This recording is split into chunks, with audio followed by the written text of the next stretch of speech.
Just another quick fix on this D430, and most of the D series laptops have this same problem. The screen, you can see on this one, gets a lot of slack in it. Nobody really does anything about it, and they complain about it.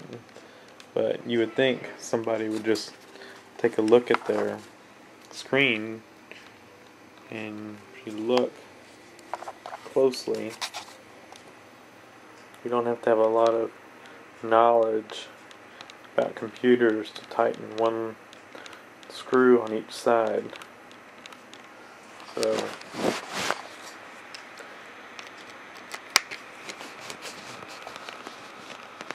I'll do the other side.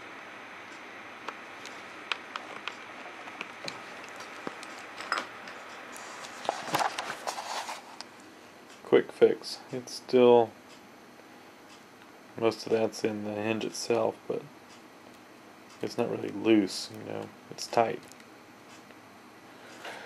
So, quick, easy fix.